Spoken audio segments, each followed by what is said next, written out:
Hey guys, I'm here with Julio Capuano from Enlace Corporativo, and we're at ECRM's International General Merchandise and Pet Session, as well as our Latin American food and beverage. And Julio yesterday talked about how to do business with Mexico, and we're going to recap some of the things that he spoke about. So thank you for joining us. Oh, you're welcome. Okay, Always so a pleasure. before we get into the discussion, can you give the audience a little bit of your background and your experience with Mexico and trade there? Absolutely. Well, I've been trading from Mexico out in and out for more than 20 years. Our company is based in Mexico City, and we've been doing the business into many categories. Could be health, beauty, general merchandising, food, beverage. And we have known a lot of companies going in, and that's why we know how to do business from Mexico and from Mexico into the world as well. Okay, so both directions. Yeah, from both Mexico. directions. Okay. Yep. So for That's right. suppliers that are looking to do business in Mexico, why is Mexico a good choice? What opportunities are there? Okay, that's a great question. First thing to know is that Mexico, it's a big market and is one of the most stable ones in Latin America. I mean, it's the most stable one in Latin America at this moment. It's a big market and it's a great opportunity because you are going to have three main blocks: the north, the center, and the south. Okay. And each of them are different, and of course you can sell almost anything you want into any of those regions if you know how to.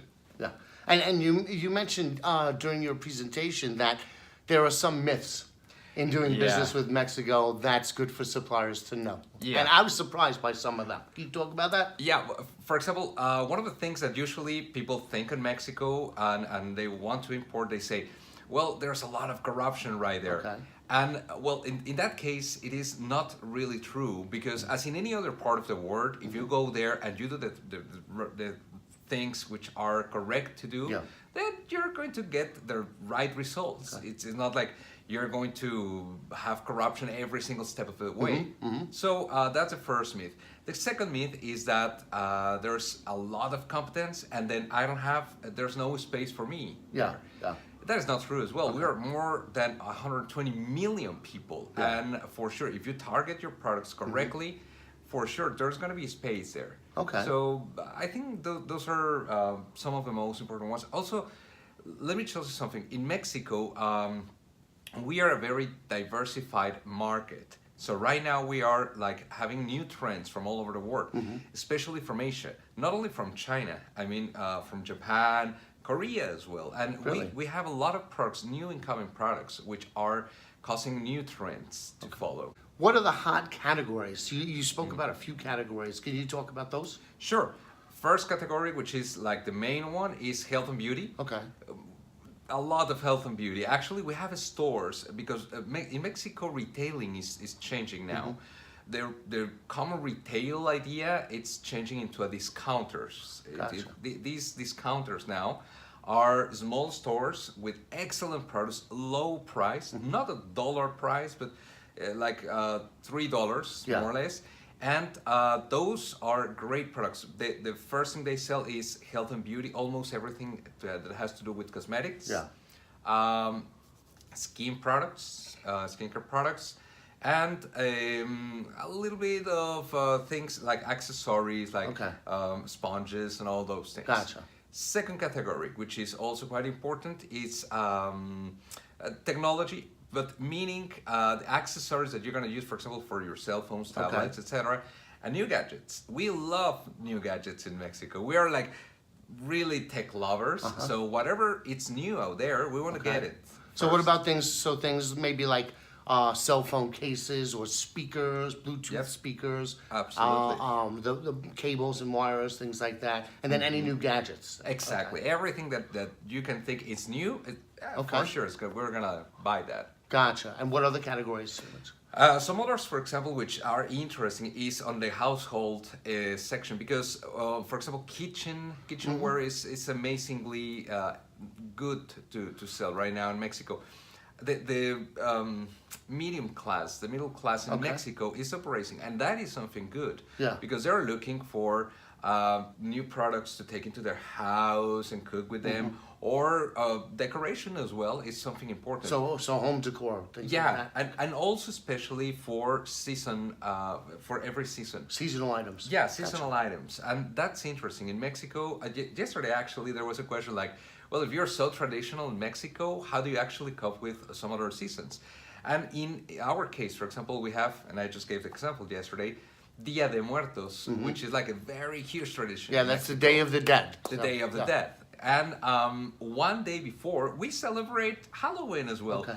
And that's because we are influenced. And just like that, we have a lot of different, celebrations, which are not actually ours.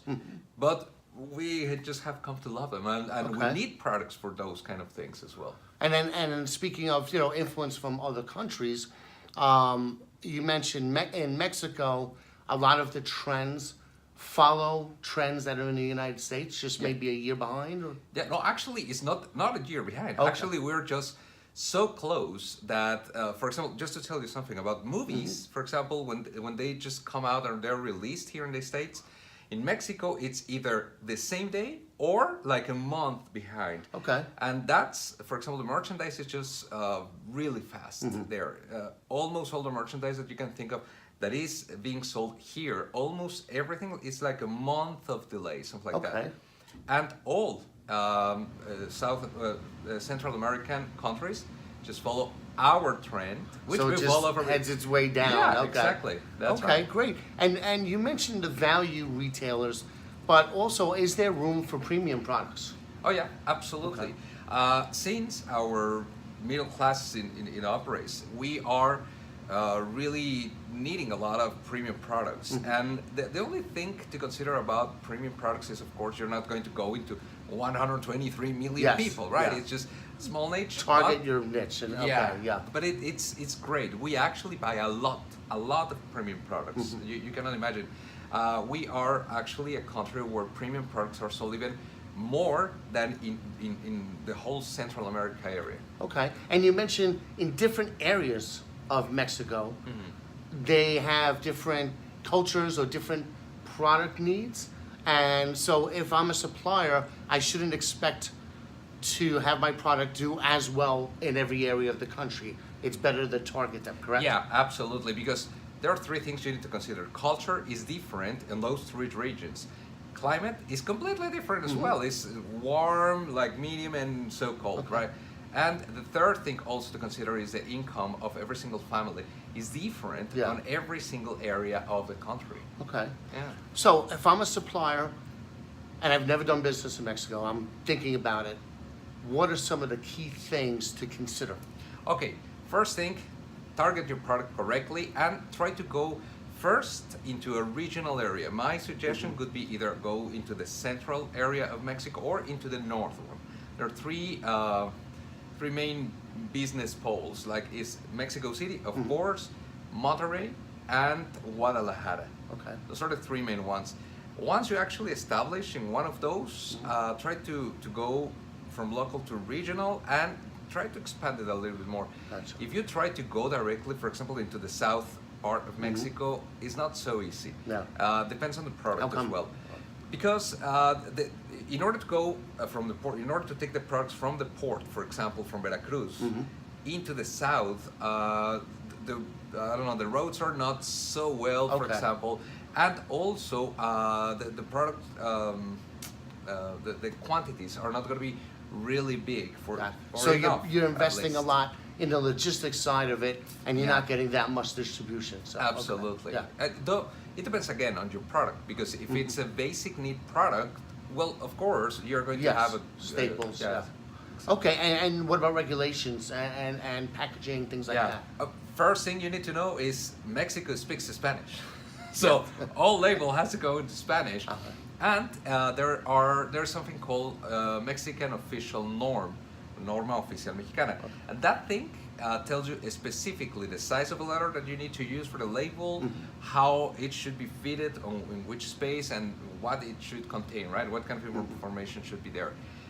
If you comply with that regulation in the label, you're going to be on the other side, and also it's going to help you pass it through Central America because they Okay. follow our norm as well. Gotcha. Okay. So So that's you're a a good good. thing to know. Mexico's a good start-off point for the rest of Central America. Yeah, so if they can get Absolutely. everything right for you, it's easier to do business Yep. south of you. Absolutely. And another interesting thing is that, for example, when you label your products, please, please, please do this.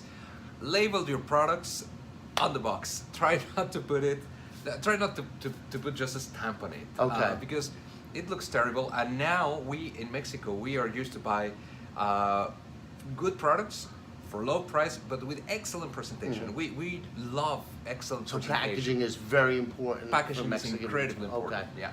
All right, and then where would they go first? You know, if I don't know anything about Mexico, how do I find a good partner to work with? Okay, first thing you need to know is a figure in Mexico that we have, which is the custom agent broker, which is in Mexico called agente aduanal. Okay. Those guys actually know everything there is to know, and they will guide you through everything. It Okay. could be tax regulations or the kind of documents that you need. For example, if they know all the FTAs, the free trade agreements with the word, so they will just Okay. give you a whole guide. And also, most of them, they partner up with logistic operators. So you will have all in one package. Trying to find a good custom broker agent, because that guy is going to help you during Yeah. all your life in Mexico. Those are really good persons to look at. Also, something important that we mentioned yesterday is to cover up your brand name. And I don't know if you have, for example, something that you invented, your invention should be protected as well. So Gotcha. there's an institute in Mexico which actually protects intellectual property. Okay. So it's also good to go there as well. Great. And is this something that you can help suppliers with as well with your company? Yeah, absolutely. Okay. What we do is we give consultancy, and as part of our alliances, we have, of course, custom broker agents in every single port of Mexico. Great. How can they find you if they're interested? What's your website? Or? Okay, website is www.ecorporativo.com. Okay, and we'll put the website on there for everybody to see. So thank you very much. Again, if anybody is interested in doing business in Mexico, feel free to reach out to Julio. And thank you again for joining us. No, thank you. All right. Thanks.